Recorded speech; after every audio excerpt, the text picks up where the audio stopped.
Halo, Assalamualaikum teman-teman semuanya. Perkenalkan, nama saya Nurul Azhara Rahab dengan NIM 421354008. Di sini saya akan menjelaskan terkait siklus Carnot dan efisiensi mesin Carnot pada dan siklus Otto. Di sini dosen pengampu saya ialah Profesor Dr. Nurdin Bukit, Master Science. Nah, ada pun subtopik yang akan kita bahas. Yang pertama itu adalah siklus Carnot, yang kedua itu adalah efisiensi mesin Carnot, yang ketiga ada siklus Otto, dan yang keempat ada pengaplikasian siklus Carnot dalam kehidupan sehari-hari. Selanjutnya kita akan membahas mesin Carnot, siklus Carnot terlebih dahulu. Nah, siklus Carnot ini merupakan proses termodinamika yang dialami oleh zat kerja atau working substance pada mesin Carnot. Nah, siklus ini terdiri dari dua proses. Itu ada proses isotermal dan proses adiabatik. Proses isotermal juga dibagi menjadi dua, juga proses adiabatik juga dibagi menjadi dua. Nah, pada proses isotermal pertama yang terjadi pada temperatur lebih tinggi, zat mengalami ekspansi dan menyerap kalor. Sementara pada proses isotermal kedua yang terjadi pada temperatur rendah, zat mengalami kompresi dan melepas kalor. Selanjutnya, kita akan siklus Carnot ini terdiri dari 4 tahapan proses, yaitu pada proses pertama, ekspansi isotermal reversible di mana working substance-nya berkurang. Proses isotermal pertama pada siklus Carnot ini terjadi pada temperatur tinggi. Zat akan mengalami yang namanya ekspansi dan penyerapan kalor. Sementara pada proses kedua, itu terdapat proses adiabatik. Nah, proses adiabatik pertama ini terjadi, zat akan mengalami ekspansi, di mana zat akan mengalami penurunan temperatur dari T1 menjadi T2 dari sistem bekerja. Selanjutnya itu ada proses yang ketiga. Proses yang ketiga itu konversi isotermal reversible, di mana working substance-nya melepaskan kalor Q2 ke reservoir dingin dan temperatur T2 dan kerja dikarenakan terhadap sistem. Proses isotermal ini kedua ini terjadi pada temperatur rendah. Nah, zat akan mengalami yang namanya kompresi dan kalor akan dilepaskan. Sedangkan proses keempat ini namakan proses kompresi adiabatik reversible, di mana working substance-nya dikembalikan ke keadaan awal atau ke keadaan semula. Nah, temperatur sistem ini berubah dari T2 menjadi T1 dan kerja dikenakan terhadap sistem.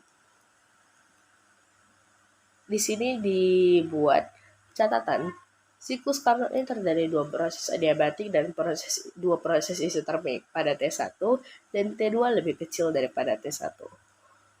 Berikut gambarnya. Gambar yang pertama ini menunjukkan dari siklus AB itu merupakan kompresi adiabatik. Siklus AB ini merupakan kompresi adiabatik namanya. Ini dia.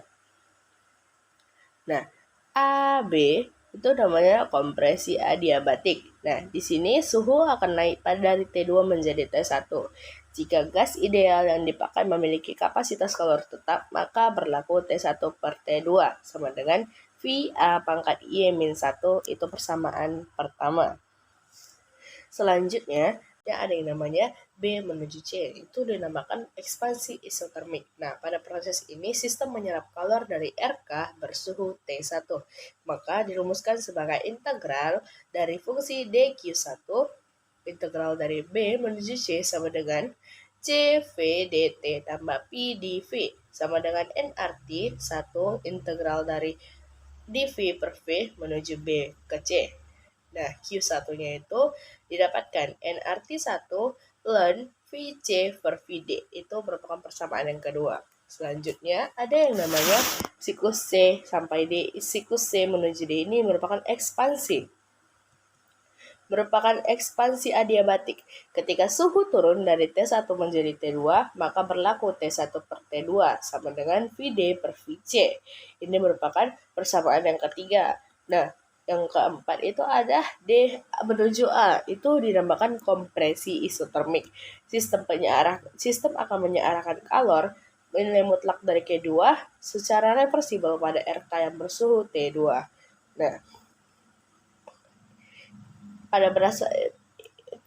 nilai mutlak dari Q2 itu merupakan besaran negatif. Maka nilai mutlak dari Q2 itu sama dengan nRT 2 ln VA per VD. Nah, efisiensi siklus Carnot itu rumusnya sama dengan beta eta sama dengan 1 min nilai mutlak Q2 per nilai mutlak Q1 sama dengan 1 dikurang T2 per T1 dikali ln VD per VA per ln VC per VB. Nah, tetapi pada persamaan pertama itu sama dengan persamaan ketiga. Berarti VA per VB sama dengan VD per VC atau VC per VB dikali VD per VA. Maka diperoleh beta sama dengan 1 dikurang T2 per T2. Itu merupakan persamaan yang kelima. Selanjutnya kita akan membahas ciri-ciri dari siklus Carnot. Ciri-ciri dari siklus Carnot itu yang pertama ialah dalam ungkapan eta tidak terdapat faktor-faktor yang mempengaruhi dari G pada zat seperti CV, CP, atau C atau theta atau gamma. Maka dapat disimpulkan bahwa siklus Carnot tidak bergantung pada bahan bakar yang dipakai, hanya ditentukan oleh suhu kedua RK. Nah, yang kedua itu jika hasil dari persamaan yang kelima tadi itu dibandingkan dengan rumus efisiensi dari eta sama dengan 1 dikurang nilai mutlak Q1 per nilai mutlak Q2 per nilai mutlak Q2 dapat disimpulkan bahwa nilai mutlak dari Q1 per Q2 sama dengan T1 sama dengan per T1. Nah, yang ketiga itu kesetaraan antara suhu gas ideal dan suhu termodinamika. Itu terkait pada persamaan yang ke-6 mengatakan bahwa Q adalah bersifat termometrik, dengan kata lain nilai mutlak dari Q per nilai mutlak dari Q2 sama dengan T per T3. Yang ketiga kita akan membahas efisiensi mesin Carnot siklus Otto. Nah, siklus Otto itu dibatasi oleh 2 garis lengkung. 2 garis lengkung adiabatik dan 2 garis lengkung isokorik.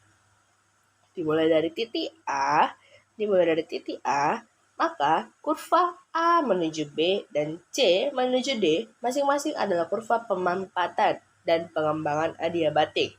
Sementara yang garis lurus B menuju C, B menuju C, dan D menuju A itu merupakan masing-masing garis lurus untuk pemanasan dan pendinginan isokorik.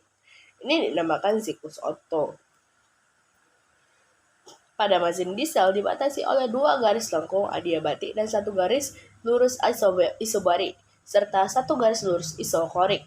Dimulai dari titik A, maka kurva AB dan CD masing-masing adalah kurva pemampatan dan pengembangan adiabatik. Garis lurus BC dan adalah garis lurus pemanasan isobarik. Dan garis lurus CD merupakan pendinginan isokorik. Nah, mesin pendingin Carnot. Apabila siklus Carnot berlawanan arah jarum jam, diperoleh siklus mesin pendingin Carnot. Karena siklus Carnot reversible, maka besaran-besaran dari nilai mutlak Q1, nilai mutlak Q2, dan nilai mutlak dari W atau usaha secara numerik tidak berbeda dengan nilainya untuk mesin kalor. Sehingga nilai mutlak dari W sama dengan nilai mutlak dari Q1 dikurang nilai mutlak dari Q2. Hingga daya guna mesin pendingin Carnot ini merupakan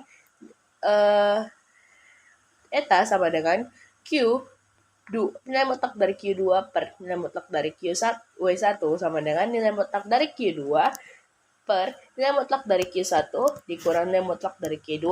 Nah, itu merupakan sifat siklus Carnot yang dijabarkan dalam T2 per T1 dikurang T2. Yang kelima, kita akan membahas siklus Carnot memiliki efisiensi yang tertinggi atau teorema Carnot. Teorema Carnot di antara semua siklus yang bekerja antara 2 RK yang sama. Teorema Carnot itu merupakan di antara semua siklus yang bekerja antara 2 RK yang sama, siklus Carnot yang memiliki efisiensi yang tinggi. Hal ini disebabkan karena siklus Carnot merupakan siklus yang paling dekat dengan siklus reversible. Perhatikan mesin Carnot kalor yang disingkat dengan R karena memiliki siklus yang reversible, dan kalor lain N yang tidak memiliki siklus reversibel, kedua mesin bekerja antara 2 RK yang sama sedemikian rupa sehingga menghasilkan usaha luar yang sama. Nah, selanjutnya itu misalkan pada tabel ini sudah dijelaskan kalor yang diserap dari RK1 itu di dalam pelambangannya Carnot itu dilambangkan dengan nilai mutlak dari QR. Pada mesin lain itu dilambangkan dengan nilai mutlak dari QN. Usaha luar yang dihasilkan pada Carnot itu dilambangkan dengan nilai mutlak dari W besar. Pada mesin lain digunakan juga nilai mutlak dari W besar. Efisiensi itu pada mesin Carnot, efisiensi dirumuskan pada mesin Carnot itu eta R sama dengan nilai mutlak dari W per nilai mutlak dari QR. Sedangkan pada mesin lain, efisiensi itu dirumuskan dalam eta N sama dengan nilai mutlak dari W per nilai mutlak dari QN. Nah, maka ada 3 kemungkinan. Eta N besar lebih besar daripada eta N, atau eta N lebih sama dengan eta R, atau eta N lebih kecil daripada eta R. Jika eta N lebih besar daripada eta R, berarti nilai mutlak dari W per nilai mutlak dari Qn lebih besar daripada nilai mutlak W per nilai mutlak dari QR, atau nilai mutlak dari Qn lebih kecil daripada nilai mutlak dari QR. Nah, sambungan dari mesin pada mesin N ini pada mesin R yang diusahakan sebagai mesin pendingin Carnot. Selanjutnya kita akan membahas pengaplikasian siklus Carnot dalam kehidupan sehari-hari. Nah, siklus Carnot ini bekerja pada mesin uap dasar. Diagram PV Daur Rankine ini menggambarkan bekerjanya mesin seperti itu dapat dipahami dari perubahan tekanan dan volume. Volume dari mesin kecil, air bermassa tetap ketika berjalan dari pengembun. Melalui ketel uap, masuk ke kamar pemuaian, dan kembali lagi ke pengembun. Air dalam pengembun bertekanan kurang dari tekanan atmosfer dan temperatur kurang dari temperatur titik didih normal. Yang kedua itu ada namanya gambar siklus refrigeransi uap Carnot. Di sini tujuan pompa kalor adalah untuk menjaga temperatur dalam sebuah tempat tinggal atau bangunan lainnya di atas temperatur sekelilingnya. Nah, atau dia itu gunanya untuk menyediakan perpindahan kalor untuk beberapa proses industri tertentu yang terjadi pada temperatur tinggi. Sekian presentasi dari saya. Terima kasih.